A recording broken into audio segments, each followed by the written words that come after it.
Okay, what I got here is a LED Maglite. It takes 3D size batteries, and they do have some newer versions, I believe, out. They're the Pro line with 2 batteries instead of 3.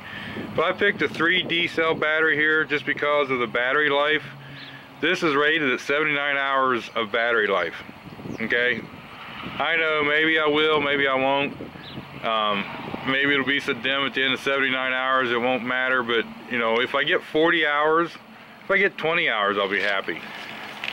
Okay, now to turn this flashlight on and off, there's a push button here on the side, and it's click it on or click it off, the only function for the button, which is fine. Now the other thing I did like about this flashlight is this end here, you can turn it, and that gives you some like a floodlight to a spotlight. Now gaining access to the batteries is pretty simple because you just unscrew the end and they're right down in there. You can just dump them right out, which is really easy. Now I don't know if you're going to be able to see this or not, but right here between the cap and the base of the flashlight there is a rubber O-ring, so when you tighten this down it does make it watertight. Okay, you can see here it's advertised to have a 364 meter light throw. Also 79 hour battery life. Now that's pretty good, I think, for that far light throw, and it's rated 131 lumens. Also showing here that it looks like it's water resistant. Now I did purchase the 3 plastic cones that fit on the light separately. They're $5 to $8 a piece, and these lights are $20 to $25 a piece there on the internet. Now I do have a couple other flashlights here that I'm going to compare that one to. This is the TrustFire XM-L T6 bulb flashlight, also with zoomable lens.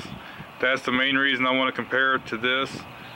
Now this is 2 18650 batteries in this, and I'm not saying these are all in the same league, and it might not be a good comparison really, I guess, but it just gives you a general idea the differences in the light. This is one of the Pelicans right here. This is run by 2 AA batteries, and it's a xenon bulb, and I don't remember the exact lumens on this one.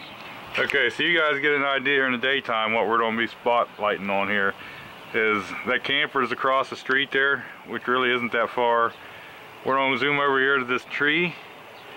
It's way across the yard there. We can zoom in on that. There's another camper down there in that yard, and we'll see if it does shine anything over in there. But just so you can see in the daytime. Now we'll be back when it gets dark and show you how these lights do. Okay, for the first flashlight here, we'll do the Pelican. We're going to shine on the camper over there. As you can see, it does light the camper up. Now for the second flashlight, what we're going to do is we're going to do this Maglite. This is the LED version.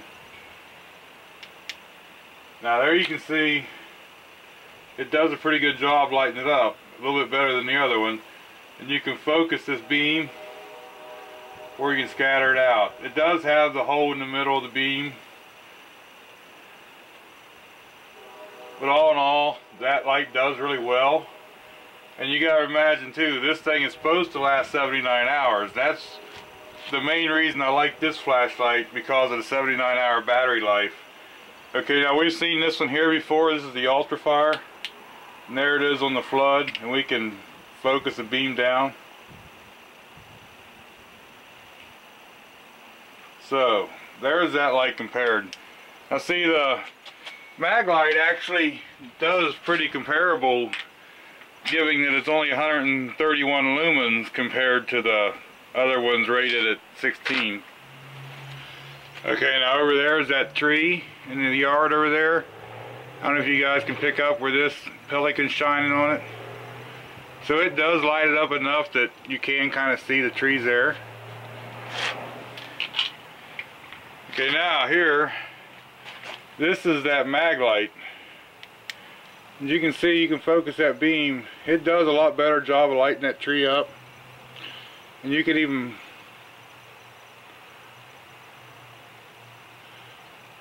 so there's the Maglite with the LED.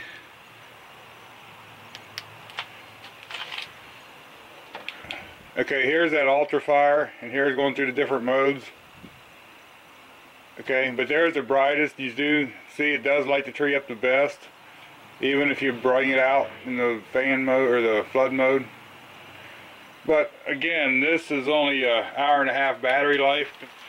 Okay, now if we go down here to this other camper with this Pelican, you can see, you can tell it's there. Alright, and if you zoom over in here anywhere, you tell that it does make a light, but not enough to see anything. Maglite here. You can see it does shine pretty well in that camper. And you do cast a beam a good ways over there. Not all the way to the buildings, you couldn't really tell, but it's a long ways over there. And if you want to expand this out, it leaves that dark spot. The only bad thing about these. It's pretty bright and has a very long beam for what it is for the 79 hours of battery life. And a Maglite's pretty tough. It's all metal. Do the single LED ultra fire. And here it is on the camper. You can clearly see the whole camper, which is much better than the other Maglite. But then again, you got to carry batteries or something if you want to go over an hour and a half or so, 2 hours with this light. Now, even in the expanded out mode, it does very well. I told you guys I'd bought a few of them plastic covers I showed you. Here's what this looks like with it on, with the red. So that definitely would get some attention. It does leave light out the end. Looks like a bullseye. Alright, here's the white one on there, which is a little brighter, I think, and definitely would get some attention. Okay, and here's my favorite one, the yellow one. I think it's the brightest of all. Okay, now I want to say that I do think that this Maglite, and I have played with it some, enough, I've had it for a couple months, and the batteries are outstandingly long lasting in it. So I would suggest, if you needed a flashlight for emergency uses, or just a flashlight you could depend on to always be there, I think this Maglite would be it. It's 79 hours on a set of batteries. How can you beat that? And it's very bright enough to be usable. A little big and bulky, but very bright.